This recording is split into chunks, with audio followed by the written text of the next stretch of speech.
Hello दोस्तों, मेरा नाम अर्जुन कुमार, आपका अपने यूट्यूब चैनल केजीएस अकेडमी में आपका स्वागत है। आज हम इंडियन पॉलिटिकल का नेक्स्ट पार्ट लेकर आए हैं। आज हम बात करेंगे चार्टर एक्ट 1793। यानी अभी तक हम रेगुलेटरी एक्ट 1773, 1781 और 1784, पिट्स इंडिया एक्ट और 1786, इतना यानी 4 वीडियो अपलोड कर चुके हैं। अगर आप उस वीडियो को नहीं देखे हैं, कृपया इस वीडियो के बाद उस वीडियो को जरूर देख लीजिए। हमारा प्लेलिस्ट पर 4 वीडियो रखा हुआ है ना। उसके बाद ही इसको पढ़ने में काफी और मजा आएगा, है ना। क्योंकि आप किसी भी सब्जेक्ट को अगर आप शुरू से नहीं पढ़िएगा तो आपको समझने में क्या होगा, काफी प्रॉब्लम होगा। तो हम आपको यही कहना चाहते हैं क्या कि पहले आप उस 4 वीडियो को देखिए, है ना। इसके बाद, है ना, इसके बाद देखने के बाद उस वीडियो को जरूर देख लीजिए और एक कॉपी बना लीजिए और कॉपी में लिखिए। लिखने के बाद उसको ना बार बार उसको रात में सोते वक्त इसको जरूर एक बार देख लीजिए। एक कहावत आप सुने होंगे, कोई भी मनुष्य होता है ना, अपने भविष्य को नहीं बदल सकता है, लेकिन अपनी व्यवहार को जरूर बदल सकता है। मतलब क्या, अर्थात कहने का अर्थ हुआ क्या कि आप अपने भविष्य को नहीं बदल सकते। भविष्य किसके हाथ में है, किसी के हाथ में नहीं, है ना, किसी के हाथ में नहीं है आप, है ना। लेकिन व्यवहार अपनी आदत में होता है। अगर आप पढ़ने का तरीका थोड़ा बदल दीजिए, है ना, पढ़ने का थोड़ा जो स्टाइल होता है आप वो स्टाइल बदल दीजिए, एक रहन सहन का जो स्टाइल है उसको थोड़ा आप चेंज कर दीजिए, तो हम आपको वादा करते हैं कि यही बदला हुआ आदत, यही बदला हुआ आपके ये टाइमिंग होगा, ये आपको एक दिन जरूर आपके भविष्य को बदल सकता है। तो इस चीज को आप कायम रहिए और चलिए मेरे साथ हमेशा बने रहिए। और आपको, है ना, कुछ करने की जरूरत नहीं है। आप खाली एक काम कीजिए, हमारे चैनल को लाइक और सब्सक्राइब कर दीजिए और बेल आइकन दबा दीजिए, है ना, ताकि मैं इस तरह का वीडियो लाऊं तो आपके मोबाइल पर तुरंत आपको क्या हो जाए, नोटिफिकेशन मिल जाए। चलिए आज हम बात करते हैं चार्टर एक्ट 1793 के बारे में, है ना। इसका एक पृष्ठभूमि है, क्योंकि हम किसी भी चीज को लिखने से पहले इसको तो क्या करते हैं, पृष्ठभूमि को जान लेते हैं। हम आपको इससे पहले एक वीडियो बताए थे 1786, है ना, अधिनियम बताए थे। उसमें क्या था कि इसमें क्या था कि कर्नावालिस को बनाया गया था, है ना। गवर्नर जनरल खासकर वो 1786 रेगुलेटरी एक्ट इसलिए आया था ताकि भारत गवर्नर जनरल लॉर्ड कर्नावालिस को बनाया जाए, क्योंकि सबसे ईमानदार व्यक्ति वही था ब्रिटिश संसद में, है ना। उसने क्या किया, 1786 से लेकर 93 तक घिस का अच्छा से लाया, है ना। तो उसी का वो जब उसका समय का समाप्त हो रहा था, है ना, 1793 में उसका समय का क्या हुआ था, समाप्त हो रहा था, है ना। इसको ऐसा कह सकते हैं क्या, यह चार्टर एक्ट जो है ना, यह चार्टर एक्ट, है ना, यह एक्ट, इसको ऐसा कह सकते हैं क्या, है ना, कॉर्नवालिस के, है ना, कॉर्नवालिस के समय के अंत में लाया गया था। इसमें क्या क्या चेंजिंग किया था वो हम थोड़ा देख लेते हैं, है ना। इसमें क्या क्या चेंजिंग किया गया था, इसमें बहुत बहुत बहुत, इसको कर सकते क्या, बहुत खतरनाक चेंजिंग किया गया था। इसी कारण से ना इसका नाम कुछ और हो जाता है। इसका नाम, है ना, ईस्ट इंडिया कंपनी एक्ट, इसको एक अलग नाम इसको देना पड़ा था। इसमें किया क्या, है ना, यह एक लाया था, इसमें जितने सारे एक्ट था उसमें क्या किया था, संशोधित करके इसमें लाया था। तो 1773 रेगुलेटरी एक्ट 1700 यहाँ पर 84 हो जाएगा, 81 नहीं हुआ, क्योंकि 81 क्या था, एक संशोधन अधिनियम था जो संशोधित करके लाया गया था। उसके बाद क्या था, 1700 क्या हो जाएगा, 1786, यानी कि एक्ट, यानी कि यह एक्ट, है ना, हम कह सकते हैं यह act 1773 regulatory act, 1784 Pitt's India act, 1786 act के एक्ट में सुधार कर लाया गया था।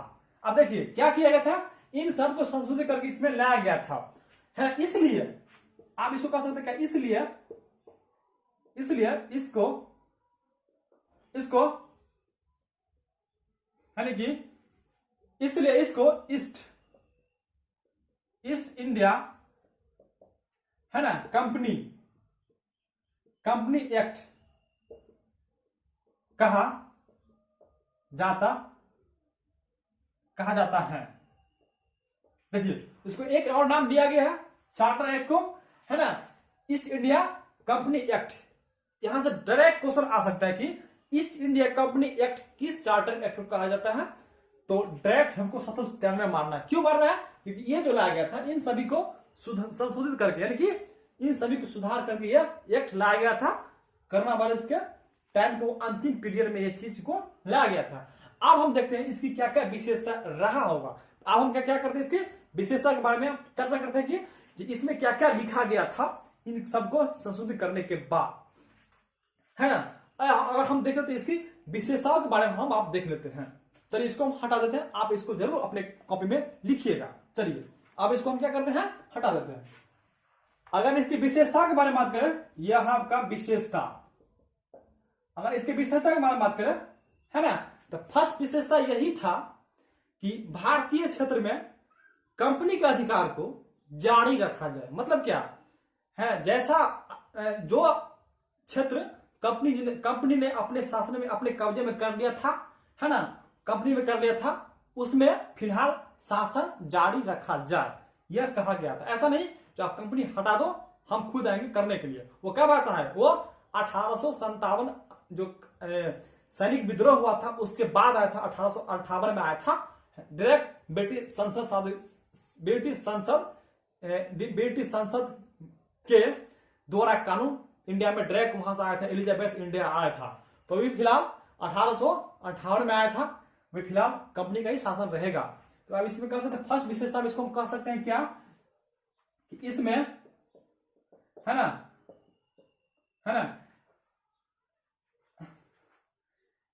हम इसको विशेषता में कहा जाए कि फर्स्ट विशेषता है इसके तहत भारत के क्षेत्र में, है ना, भारत के क्षेत्र में ब्रिटिश कंपनी, है ना, कंपनी का शासन, यानी इसको कह सकते हैं जारी रखा जाए। कहा कि अभी हमको आने की जरूरत नहीं है। मतलब क्या, ब्रिटिश संसद का आदमी कहा, वहां के एलिजाबेथ कहा ठीक है, हम अभी यही ठीक है, आप तुम लोग अभी संभाल के रखो, है ना, अभी हम लोग को आने की जरूरत नहीं है। क्योंकि इंडिया में क्या था उस टाइम में, उतना लोग समझ भी नहीं रहा था। कहा उतना लोग, उन लोगों ने कहा कि ज्यादा खर्च करने की जरूरत नहीं है, तुम लोग हमको पैसा दो। अगर वो सब आता तो खर्च ज्यादा पड़ जाता ना, इस कारण से कहा कि ठीक है आप तुम लोग भी चलो, हम यही आदमी भेजते हैं, अभी तुम लोग शासन कर सकते हैं। अर्थात इसको हम कह सकते हैं क्या, अर्थात इसमें आप ऐसे कह सकते हैं क्या, कंपनी, यानी कि कंपनी के शासन को, है ना, अगले 20 वर्ष के लिए क्या कर दिया, बढ़ा दिया गया। यानी कि अगले आप इसको कह सकते हैं क्या, अगले 20 वर्षों के लिए क्या कर दिया, बढ़ा दिया। इसने क्या इसने इस नियम में कहा कि कंपनी अभी कंपनी इंडिया में शासन करेगा, अभी हमको आने की कोई जरूरत नहीं है। कब तक करेगा, अगले 20 वर्ष तक करेगा, है ना। अगले 20 वर्ष क्या होगा इसकी अभी कोई फिलहाल नहीं है, लेकिन इसमें हम कह देते हैं कि इसमें कि इंडिया में कंपनी का शासन रहेगा अगले 20 वर्ष तक भी रहेगा, है ना। अगले 20 वर्ष, यही 20 करते कहां चला गया, 1858 तक चला गया था। चलिए और हम नेक्स्ट की बात करें, इसमें क्या क्या विशेषता देखा जाए। अगर इसमें और नेक्स्ट विशेषता की बात किया जाए, इसको हम हटा देते हैं। अगर इसकी दूसरा विशेषता की बात किया जाए ना, बहुत खतरनाक विशेषता था, है। इसके तहत गवर्नर जनरल तथा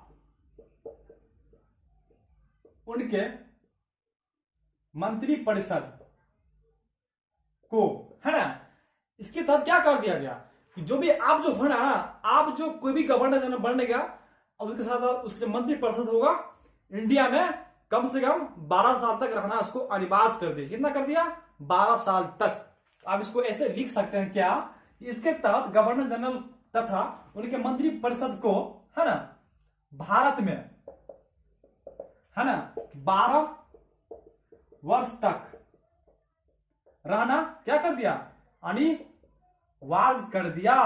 आप देखिए आज इसमें कहा है कि कोई भी गवर्नर जनरल इंडिया जाएगा, उसके साथ उसके जो सहयोगी जाएगा, वो कब तक रहेगा, लगभग 12 वर्ष तक रहेगा। 12 वर्ष तक कहां रहेगा, इंडिया में रहेगा। ये पॉलिसी इसमें बना दिया, तो कहीं ना कहीं सबसे अनोखा था भी, इस कारण से इसको ईस्ट इंडिया कंपनी एक्ट इसमें कहा गया था, क्योंकि सभी को सुधार करके एक नया सा कानून बनाया था। तो हम इसको इस हिसाब से इसको हम देख सकते हैं। तो चलिए अगर नेक्स्ट का तीसरा अगर हम बात किया जाए, तो तीसरा में कहा गया था क्या, तीसरा पॉलिसी ये था कि इंडिया में जितना भी पैसा होगा, है ना, जितना भी आप टैक्स के माध्यम से या वसूली के माध्यम से अगर आप लेते हैं, है ना, उसमें लेने के बाद जितना आपको खर्च होता है ना, खर्च होता आप देख लीजिए, आपको जितना खर्च होता है उस हिसाब से टैक्स बांध दीजिए। उसके बाद हमको प्रति वर्ष यानी सालाना हमको 5 लाख रुपया चाहिए। कितना चाहिए? 5 लाख रुपया। कहा ब्रिटिश संसद कहा कि भारत में जो कंपनी रहता था ईस्ट इंडिया कंपनी, उसको कहा कि हम इसमें एक कानून बनाते हैं क्या कि हमको सालाना 5 लाख रुपया चाहिए। आप क्या कीजिए, जितना भी खर्च होगा उसको काट दीजिए, है ना, वो चाहे जितना आपको हो, जितना आप सालाना कमा इंडिया से टैक्स उस लेते हैं ना, वो लेते हैं अपने खर्चों में काट लीजिए, है ना, लेकिन हमको प्रति वर्ष कितना चाहिए? 5 लाख रुपया चाहिए, है ना। तो यानी कि इसको ऐसे कर सकते हैं क्या, सभी सभी सभी खर्चों के बाद, है ना, कहा कि खर्च काट के हमको कितना चाहिए? 5 लाख रुपया चाहिए। यानी कि ब्रिटिश संसद को प्रति वर्ष कितना चाहिए? 5 लाख रुपया सालाना देना होगा। तो आप इतना इसमें आप याद रख सकते हैं, है ना। तो ये चार्टर एक्ट के बारे में, है ना। तो इसमें से जो है सबसे इंपोर्टेंट जो एग्जाम के दृष्टिकोण से पूछने वाला था उसको हम बता दिए हैं, है ना। इससे ज्यादा क्वेश्चन नहीं बनने वाला है। अगर वीडियो छोटा रहेगा, पढ़ने में भी मजा होगा, समझने में भी मजा होगा और लिखने में क्या होगा? मजा होगा। तो मजा के साथ पढ़िए और दिल खोल के पढ़िए और विदाउट टेंशन के पढ़िए, है ना। आप देखिए पढ़ने में कितना मजा आता है। लेकिन किसी भी चीज को अगर आप ऐसे तरीके से पढ़िएगा ना, आपको कह देते क्या, किसी भी एग्जाम की तैयारी करते हैं, इसको आपको ना अगर इससे क्वेश्चन आएगा, अगर चार्टर एक्ट से क्वेश्चन आएगा ना, इससे क्वेश्चन भागने वाला है ही नहीं है। तो इस वीडियो को हम यही समाप्त करते हैं। अगला चार्टर एक्ट इसका ठीक 20 साल बाद आएगा, लेकिन 1813 में आएगा, क्योंकि 20 साल के बढ़ा दिया गया। तो आप जो नेक्स्ट पॉलिसी आएगा कब आएगा? 1813 में आएगा। उसके बाद इसे 20 वर्ष बढ़ते चलेगा, है ना, तो क्योंकि 20 साल के बढ़ा दिया गया है। तो चलिए इस वीडियो को यहीं समाप्त करते हैं। ये वीडियो आपके लिए कैसा लगा कि मैं इस वीडियो को लाइक कर सब्सक्राइब कीजिए और बेल आइकन दबा दीजिए। मैं इस तरह के वीडियो लाऊं तो आप तुरंत आपके मोबाइल पर नोटिफिकेशन मिल जाए। तो थैंक यू, धन्यवाद वीडियो देखने के लिए।